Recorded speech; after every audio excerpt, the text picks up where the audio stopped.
Hi guys, welcome to my YouTube channel. My name is Wendy Mothata. Thank you guys so much for watching my YouTube videos. Thank you for subscribing to my YouTube channel. Well, if you haven't subscribed yet, please make sure that you subscribe. I mean, you don't want to miss out on my videos.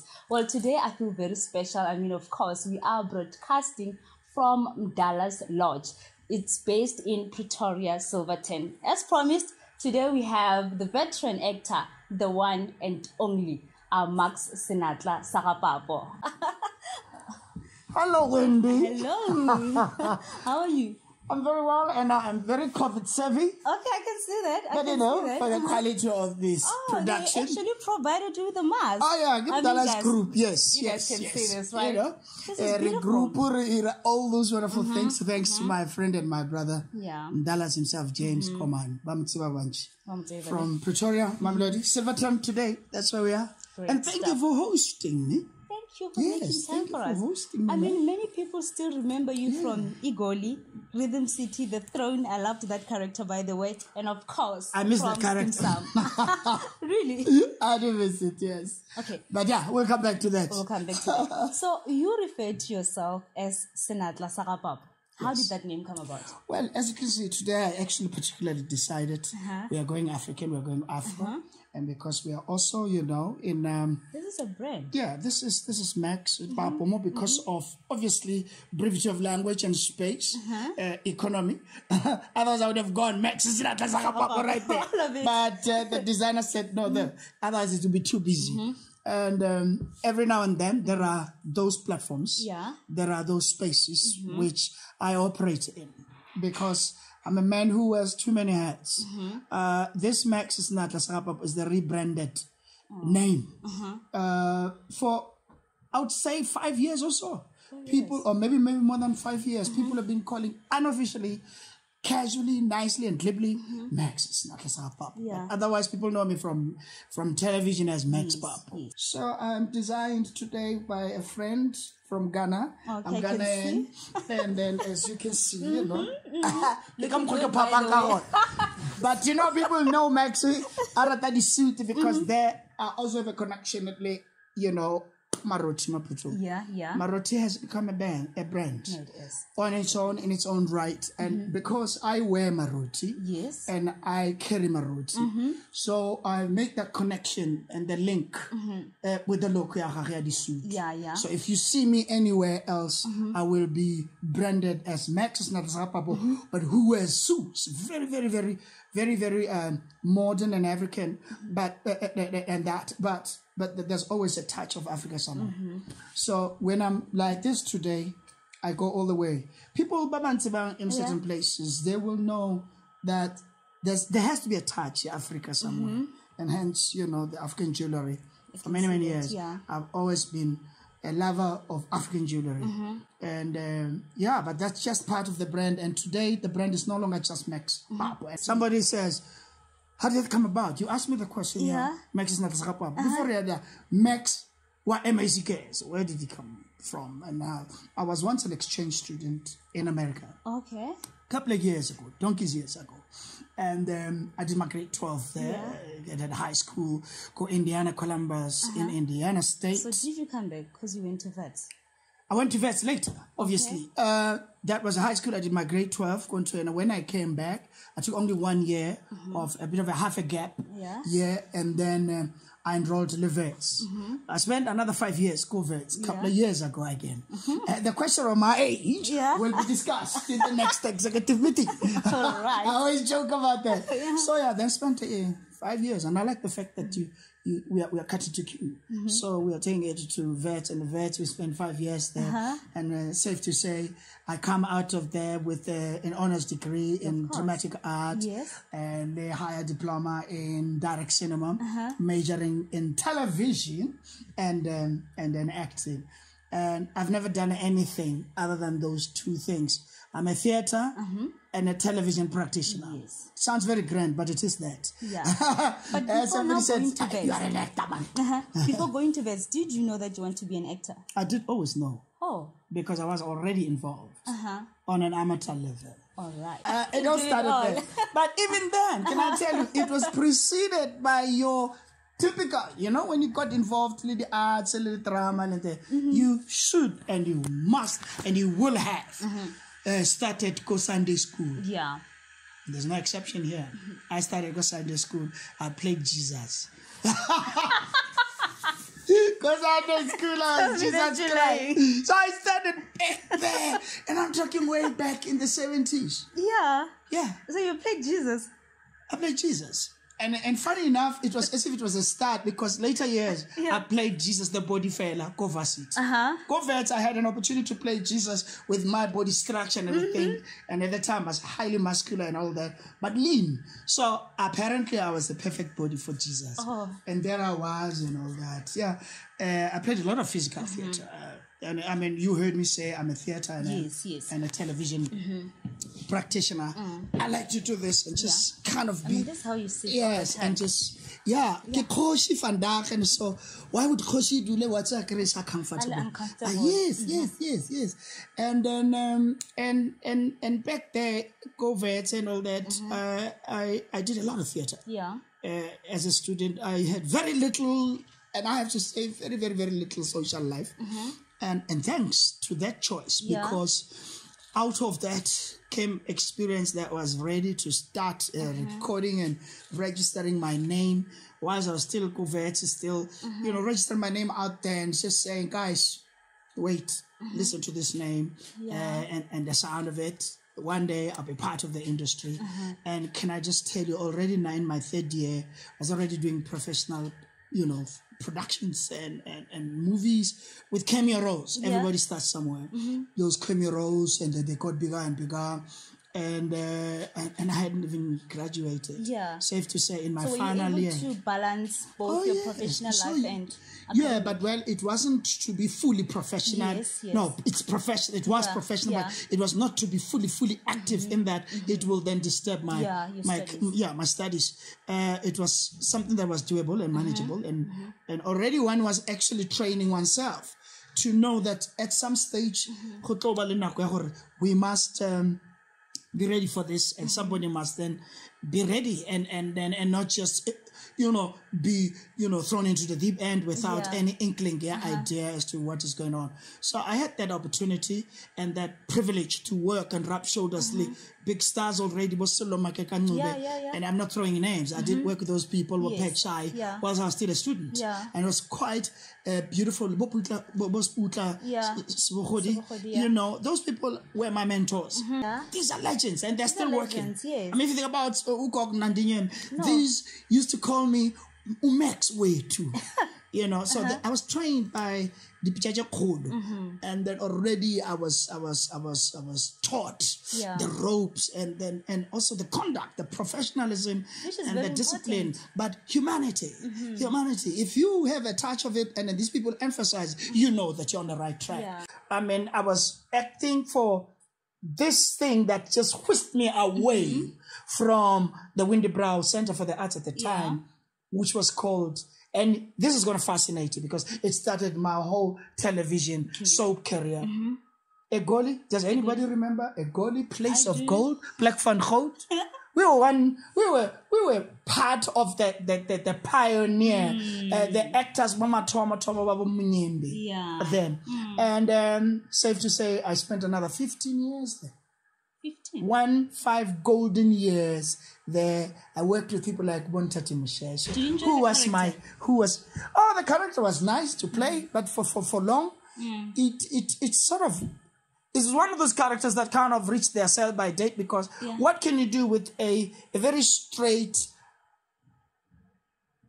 goody two-shoe character, very nice man. There's only this way, and this other way, and this other way you can play a straight, nice character. I played that man for 15 years, not to know what else to do then, as versatile as I am. When I stopped, and okay, now we are restructuring everything, and the contract came to an end after 15 years. I had done my turn. I had run my race, and it was time. Because sometimes we need a little bit of a nudge, push, so that you then know it's time to grow, and it's time to flow into other areas, and perhaps to sow. And after that, I took, again, not just a year. I took a little bit of a break. So why did you do that? I needed to kind of transit. When you Yeah. had played, can I tell you, this is a secret to some actors out there from me. When you had played a role that long, don't jump into the next role. You might just play that role into this next role. Oh. I believe that. Because I work with method acting. Yeah. I work with method acting, and method acting detects that you get into that role almost your heart, your soul, your bones, your mind, your psyche, your everything, but also at the same time be able to come out of it when time dictates that now you're elsewhere. Time to... That can be quite hectic and intense, because it's a fine line between really being that person and really imbibing that person so deeply that in fact you might even forget to remove yourself or disassociate yourself with that character when you're elsewhere. Say, for instance, when you're home. Yeah. So it becomes a really fine line. So because I played this role and I had lived this role almost like it is me and that role. That was my second personality, almost immediate. Yeah. If I like to just get up and I'm going to work, I had to get into Seko Mashabela. By the way, that was the name of the character. Seko Mashabela was this sales and marketing executive called Valco International. I know that they're doing repeats and all that. Yes, they do. They are watching that. I haven't even watched once. And that was a start. And it was a school. Because after that little break I took when my 15 years ran its course and it was time. You know when it's time, it's time. It's time. If you don't know that time, somebody must actually remind you. Yeah. And you must never work against time. Before you go even further, is it a disadvantage for an actor probably to do one character for 20 years without doing other roles? There are too many advantages that are mandatory, that are economic. Let's start with that, the positive side of it. The advantages are stability. All right. Knowing quite well, or end of the month, like everybody else, you have your guaranteed salary. You can buy a house. Okay. All right. You can buy a car or two. Some people actually don't know how far to go, maybe 8 or 3. And then how to find that after 10 years or 5 years, if any, you haven't paid up all those things. And that's another tip to those young ones out there. Don't overindulge yourself in this wonderful, glamorous kind of world of ours without a financial plan. We were never taught, even at vets, financial management of our career. So that is up to us. And I see young stars. I see young stars doing well. They're doing better than us, the dinosaurs who used to just do it and you know, okay, there's money and everything, you're fine. And you're buying everything and that. I had seen my forebears, some of them who did not know how to kind of manage those things and out of powerful respect and everything. I would never mention people that I was sad to see dying as paupers. And I remember thinking, why is it continuing until today? There are people that are actually still dying as I remember telling my actors, never shine before you actually are a star. Work hard to shine before the stars.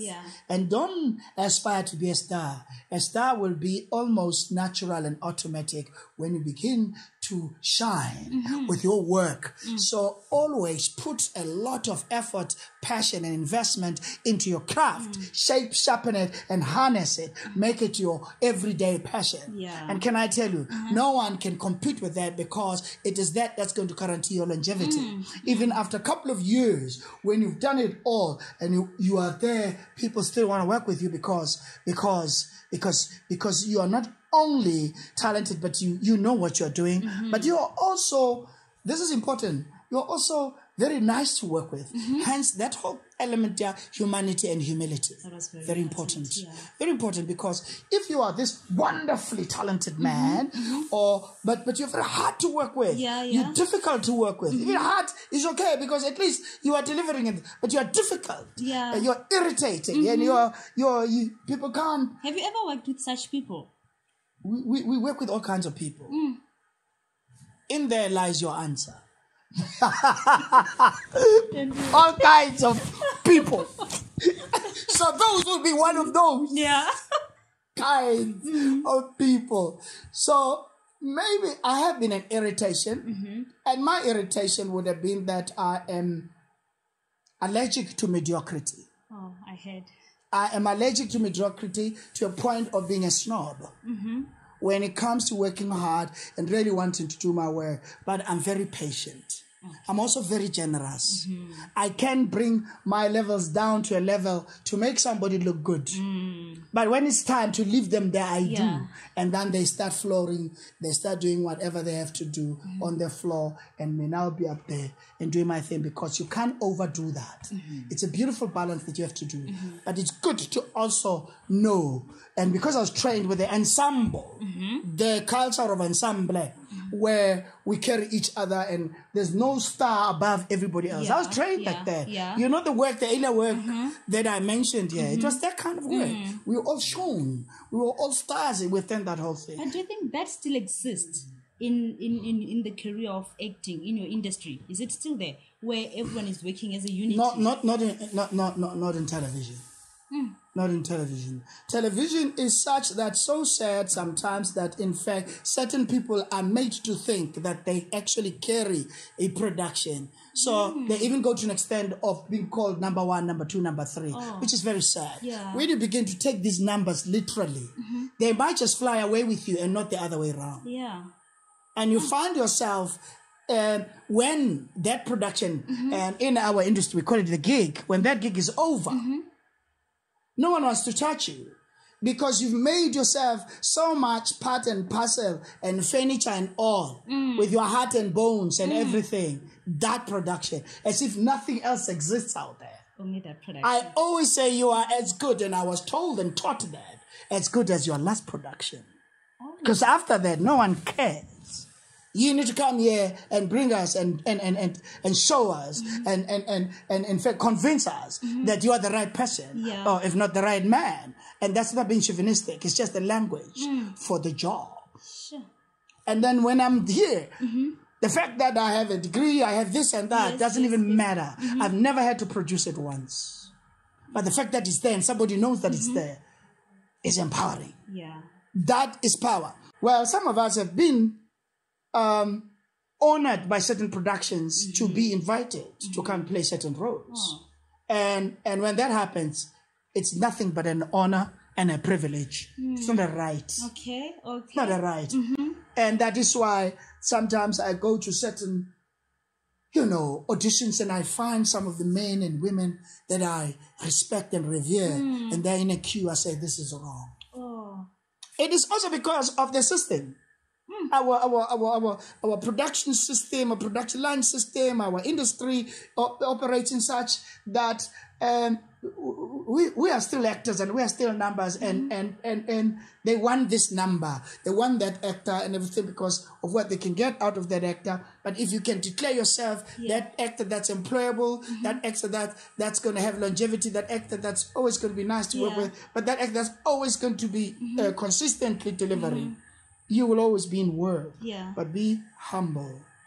My friend Clementine Musimani, I know she goes with another surname now, always says, be humble and you will always be with work, or not without work. Still on that, I mean, we have seen a lot trending in newspapers and whatsoever about how these actors are being underpaid and all that. What is your take on that? And my take is, it is wrong. It is always wrong.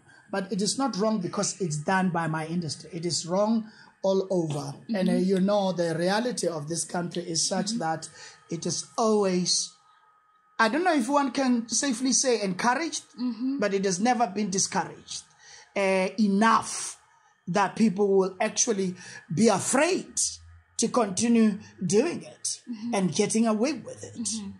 And we're talking about industries across the board. Yeah.